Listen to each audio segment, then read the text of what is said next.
नमस्कार दोस्तों, मैं ब्रजेश। मेरे YouTube चैनल सोशल एनिग्मा में आपका हार्दिक स्वागत है। 2 दिन पहले मैंने एक वीडियो बनाया था जिसमें मैंने आपको यूक्रेन और रूस के बीच जो तनाव था उसके बारे में डिटेल से समझाया है।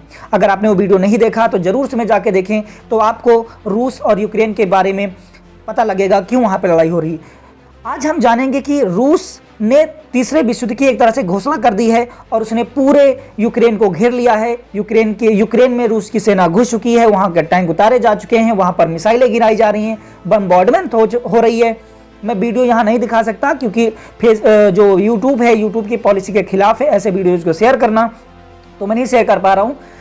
यानी रूस ने पूरी तरह से युद्ध की घोषणा कर दी है और यूक्रेन को घेर लिया है। यूक्रेन ने भी रूस के 5 फाइटर प्लेन्स को मारकर गिरा दिया है। अभी तक पता लगाया जा चुका है करीब 60 लोग मारे जा चुके हैं, बहुत हजारों लोग घायल हो चुके हैं, कई बिल्डिंग्स को गिरा दिया गया है।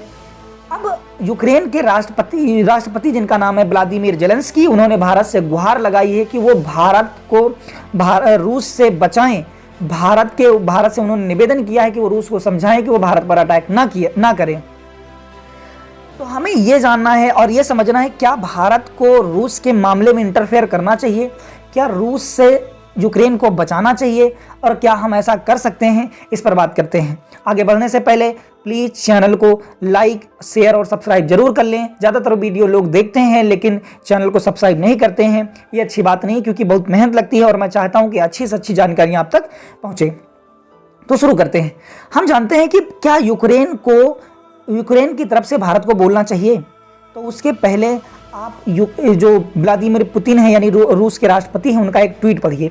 यह ट्वीट को भारत की ANI संस्था ने जारी किया है। इस ट्वीट में क्या लिखा है? अंग्रेजी में लिखा है, मैं हिंदी में बताता हूँ। उसमें लिखा है कि जो भी देश हमारे यानी रूस और यूक्रेन के बीच आने की कोशिश करेंगे वो परिणाम भुगतने के लिए तैयार रहें। उनका हश्र ऐसा किया जाएगा, जो देश हमारे बीच में बोलने की कोशिश करेंगे उनका ऐसा हश्र किया जाएगा कि इतिहास में ऐसा कोई भी एग्जाम्पल देखने को नहीं मिलता। यानी कि रूस ने पहले ही चेतावनी दी कि कोई भी देश यूक्रेन और रूस के बीच में नहीं बोलेगा। तो इस हिसाब से क्या आप समझ सकते हैं कि भारत में इसमें बोलना चाहिए या नहीं बोलना चाहिए? और फिर इतिहास की बात करते हैं कि हम यूक्रेन की तरफ क्यों बोलें और क्यों ना बोलें। 1974 में जब भारत में परमाणु परीक्षण किए गए तो पूरी दुनिया और रूस को छोड़कर करीब पूरी दुनिया के लोग भारत के खिलाफ हो गए। अमेरिका ने भारत पर सैंक्शन लगा दिए, लोग भूखे मरने लगे, हमारा इंपोर्ट बंद करवा दिया गया। यूक्रेन भी वो देश था जिसने 1974 में भारत का विरोध करते हुए कहा था कि भारत ने गलत किया है परमाणु परीक्षण करके। डिटेल में लगाता जाऊंगा, आप देखते जाएंगे। 1974 में जब भारत ने परमाणु परीक्षण किए तो ऑस्ट्रेलिया, कोरिया, मिस्र, Canada, UAE, Mexico, Argentina, Norway, ये वो देश रहे जिन्होंने भारत का भरपूर विरोध किया और अमेरिका के पक्ष में रहे। और अमेरिका ने कहा कि भारत का परमाणु परीक्षण करना किसी भी तरह से सही नहीं है। और उसी में से एक देश था यूक्रेन जिसने भारत का विरोध किया था। तो क्या इस आधार पर हमें यूक्रेन का सपोर्ट करना चाहिए? भारत को ये नहीं करना चाहिए। भारत में जो यूक्रेन के उच्चायुक्त हैं, जो राजदूत हैं, उन्होंने कहा कि हम हाथ जोड़कर निवेदन करते हैं प्रधानमंत्री मोदी से कि वो अपने मित्र देश यानी कि जो हमारे रूस से गहरे संबंध हैं उनसे बात करें और भारत पर जो यूक्रेन पर उन्होंने हमला किया है उसको रोकने की कोशिश करें। तो क्या भारत ऐसे में कोई चांस लेगा? मुझे तो नहीं लगता है। और आप मुझे कमेंट में बताएं, क्या भारत को चाहिए कि वो रूस और यूक्रेन के मुद्दे में बीच में आए?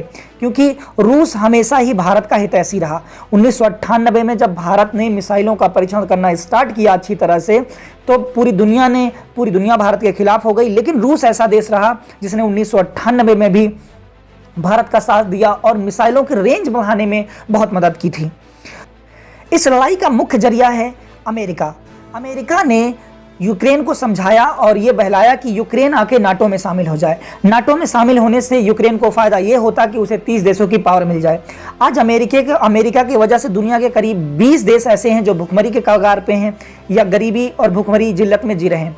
कुछ देशों के नाम बताता हूँ जिनको आप जानते हैं: इराक, लीबिया, सीरिया, अफगानिस्तान, फिलिस्तीन, युगोस्लाविया। ये सब ऐसे देश हैं जो अमेरिका की वजह से भुखमरी में जी रहे हैं, क्योंकि इनको किसी न किसी तरह से प्रॉक्सी वार के जरिए दूसरे देशों से लड़वा के या गृह युद्ध करवा के अमेरिका ने बिल्कुल गरीब बना दिया है। प्रॉक्सी वार क्या होते हैं वो वीडियो में देख के आप जान सकते हैं। रूस ने कहा है बात को कि हम यूक्रेन को कब्जा नहीं करेंगे, यानी रूस कहना चाहता है कि हम यूक्रेन को कब्जा नहीं करेंगे, हम यूक्रेन को केवल डीमिलिटराइज करेंगे, यानी विसैन्यीकरण करना चाहते हैं। विसैन्यीकरण का मतलब है कि हम चाहते हैं कि यूक्रेन के पास किसी भी तरह की सेना न हो, वो देश हो उस पर हम कब्जा नहीं करेंगे, लेकिन उस पर किसी तरह का उसके पास किसी भी तरह से सेना नहीं होना चाहिए जो आगे चल के रूस के लिए खतरा बने। एक खबर यह भी आई कि जो पूरी दुनिया के 50,000 लोग, 50,000 से ज़्यादा स्टूडेंट यूक्रेन में पढ़ने के लिए गए हैं, उसमें करीब 4,000 स्टूडेंट हैं जो भारत के हैं, वहाँ पर पढ़ने के लिए गए थे, लेकिन वहाँ की यूनिवर्सिटी अब उनको वापस नहीं आने दे रही हैं या उनको यूनिवर्सिटी में बंद कर लिया गया है। इसके पीछे का कारण बताया जा रहा है कि उन स्टूडेंट को बंद कर लिया गया है, वापस नहीं आएंगे। अगर यूक्रेन पर कोई मिसाइल आकर रूस का गिरता है और कुछ विदेशी नागरिक मारे जाते हैं, तो इससे जिन देशों के नागरिक मारे जाएंगे वो रूस के खिलाफ आके खड़ा हो जाएगा, जिससे यूक्रेन को बहुत फायदा मिलेगा उसके पक्ष में आवाज उठाने के लिए। कहा जाता है कि पहले विश्व युद्ध में 90 लाख लोग मारे गए थे, दूसरे विश्व युद्ध में 7 करोड़ लोग मारे गए थे। आपको जान के हैरानी होगी, पहले विश्व युद्ध का सबसे बड़ा कारण भी रूस ही रहा, दूसरे विश्व युद्ध में हिटलर को हराने वाला देश भी रूस ही रहा, और तीसरे विश्व युद्ध की शुरुआत भी करीब करीब रूस ही कर रहा है। एक बड़ा तथ्य है कि जब पहला विश्व युद्ध चालू हुआ था उस समय दुनिया में एक महामारी फैली हुई थी जिसका नाम था स्पेनिश प्लेग। जब दूसरा विश्व युद्ध चालू हुआ तो उस समय एक नई बीमारी फैली हुई थी जिसका नाम था महामारी फैली हुई थी जिसका नाम था प्लेग। और बिल्कुल ऐसा ही संयोग लग रहा है कि जब दुनिया में तीसरा विश्व युद्ध चालू हो रहा है तो इस समय भी एक महामारी फैली हुई है जो कोरोना है। अगर इसी तरह की परिस्थितियां बरकरार रही तो ये तीसरे विश्व युद्ध में करीब 30 करोड़ लोग मारेंगे और दुनिया डिस्टेबलाइज हो सकती है। इसमें सबसे बड़े संकट का विषय भारत के पास है कि भारत किस पक्ष में जाकर खड़ा होगा। क्या भारत को किसी पक्ष में खड़ा होना चाहिए या नहीं खड़ा होना चाहिए, इस पर आप अपनी राय मुझे अपने कमेंट में बताएं। होने से क्या होगा? युद्ध होने से सबसे बड़ा खतरा यह होगा कि पूरी दुनिया में गैस और पेट्रोल के दाम बहुत हाइक कर जाएंगे, क्योंकि दुनिया का 40% गैस जो आता है वो रूस से आता है। तो रूस युद्ध में लड़ने के लिए पैसे की जरूरत होगी, इसलिए अपने चीजों को भी क्या करेगा, बढ़ा देगा। और क्या होगा, जो पेट्रोल होगा, पेट्रोल के दाम भी क्या हो जाएंगे, बढ़ जाएंगे। रूस युद्ध क्यों चाहता है? रूस चाहता है कि पहले वाला रूस हो जाए। 1991 यूएसएसआर जब रूस का नाम हुआ करता था तब 15 देश उसे टूटकर अलग कर दिए थे अमेरिका ने। अब वो उन 15 देशों को फिर से एक करना चाहता है। जैसे आपने सुना होगा एक शब्द हमारे यहाँ है अखंड भारत, यानी कई लोग ऐसे मानते हैं कि हमारे पास अफगानिस्तान भी होना चाहिए, पाकिस्तान भी होना चाहिए, बांग्लादेश भी होना चाहिए, ये सब पूरा एरिया आएगा तो भारत अखंड कहलाएगा। उसी तरह से कह सकते हैं कि रूस के राष्ट्रपति व्लादिमीर पुतिन भी चाहते हैं कि अखंड रूस बन जाए, जिसमें जो 15 देश अलग हो गए थे वो फिर से एक हो जाए।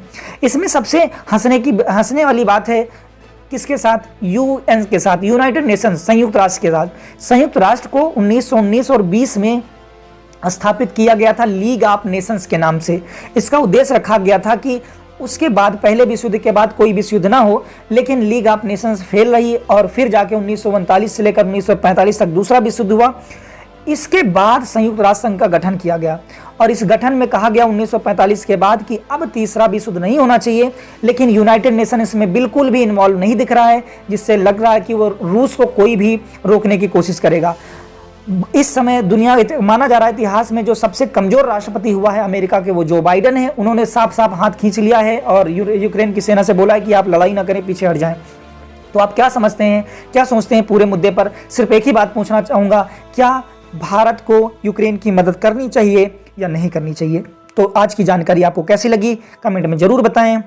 लाइक, शेयर और सब्सक्राइब करते रहें। धन्यवाद। जय हिंद।